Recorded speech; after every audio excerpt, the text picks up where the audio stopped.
ବର୍ଷା ଋତୁ ଘରେ ଘରେ କବାଟ ଖଟଖଟ କଲାଣି। ପ୍ରକୃତିକୁ ଭିଜେଇବା ସହିତ ଆମମାନଙ୍କୁ ବି ଭିଜଉଛି। ବର୍ଷକ ସାରା ସାଇତା ହୋଇଥିବା ରେନିକୋଟ୍ ଛତା ଖୋଜା ପଡ଼ିଲାଣି। ଆଉ ଏଇ ବର୍ଷା ପାଗର ସକାଳ ଆଉ ସନ୍ଧ୍ୟାବେଳେ ଲୋକମାନେ ଚା ଦୋକାନରେ ବହୁତ ଭିଡ଼ ଜମାନ୍ତି। ବର୍ଷା ପାଗରେ ଘରୁ ବାହାରକୁ ତ ଯିବାକୁ ଇଚ୍ଛା ହୁଏନି।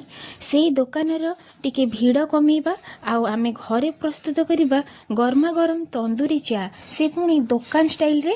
ଚାଲନ୍ତୁ ଆଜିକାର এই ତନ୍ଦୁରୀ ଚା ରେସିପି ଆମେ ତିଆରି କରିବା। ସମସ୍ତଙ୍କ ଘରେ ମାଟି ଗ୍ଲାସ୍ ନଥାଏ, କିନ୍ତୁ ଏମିତି ମାଟି ଦୀପ ତ ସମସ୍ତଙ୍କ ଘରେ ଥାଏ।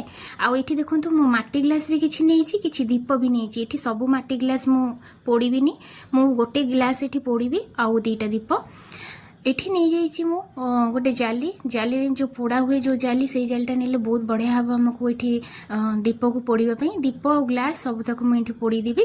ସେଠି ପୋଡ଼ିବା ପାଇଁ ଭଲ କରି ପୁରା କଡ଼ା କରି ତାକୁ ଲାଲ କରିକି ପୋଡ଼ିବା।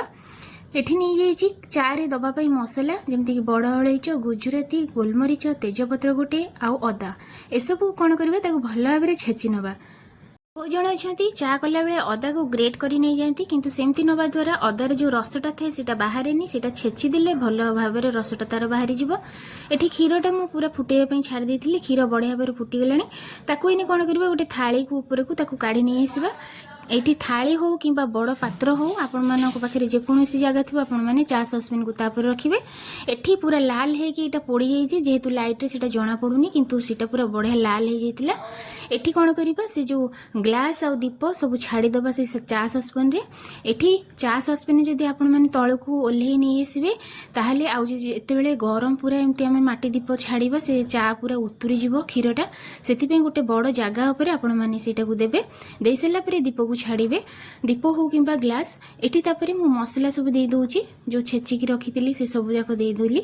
ଦେଇସାରିଲା ପରେ ଚା ପତି ଦେଇକି ତାକୁ ଫୁଟିବା ପାଇଁ ଛାଡ଼ିଦେବା 5-10 ମିନିଟ୍। ଭଲ ଭାବରେ ସେ ଫୁଟିବ। ଯେତେବେଳେ ଆମେ ତନ୍ଦୁରୀ ଚା ବନାଉଛେ, ବହୁତ ଜଣ ଅଛନ୍ତି ମାଟି ଜାଗାକୁ ପ୍ରାୟତଃ କ୍ଷୀରରେ ଡାଇରେକ୍ଟ ଫୁଟେଇ ଦେଉଛନ୍ତି, କିନ୍ତୁ ସେମିତି ବାସ୍ନା ଏତେ ଆସିବନି।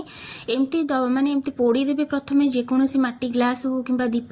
ଯଦି ଆପଣ ପୋଡ଼ିକି ଚାରେ ଦେଉଛନ୍ତି, ତାହେଲେ ସେଇଟା ସ୍ମୋକି ପୁରା ଆସିବ ଫ୍ଲେଭରଟା, ଯେଉଁଟାକି ଦୋକାନମାନଙ୍କରେ ଲାଗେ ଖାଇବାକୁ।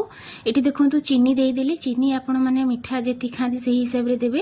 ଦେଇସାରିଲା ପରେ ମୁଁ ଏଇନେ ମୋର ଚା ପୁରା ପ୍ରସ୍ତୁତ ହୋଇଯାଇଛି। ଚା ଛାଙ୍କିଲା ଆଗରୁ ଏଗୁଡ଼ାକୁ ସବୁ କାଢ଼ିଦେବା। ଯଦି ଆମେ ନ କାଢ଼ିବା, ଚା ଛାଙ୍କୁଣିରେ ସେ ପଡ଼ିକି ପୁରା ଆମ ଉପରକୁ ଛିଟକିଯିବ।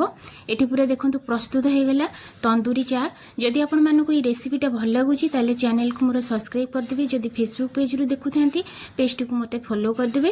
ଆଉ କମେଣ୍ଟ ମାଧ୍ୟମରେ ଜଣାଇବେ ଏହି ପ୍ରୋସେସଟା ଆପଣମାନଙ୍କୁ କିପରି ଲାଗିଲା।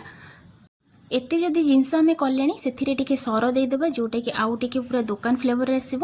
ପୁରା ମଲାଇଦାର ତନ୍ଦୁରୀ ଚା ଆମର ବନିଗଲା। ଆଜିର ତନ୍ଦୁରୀ ଚା ରେସିପି ଏଇଠି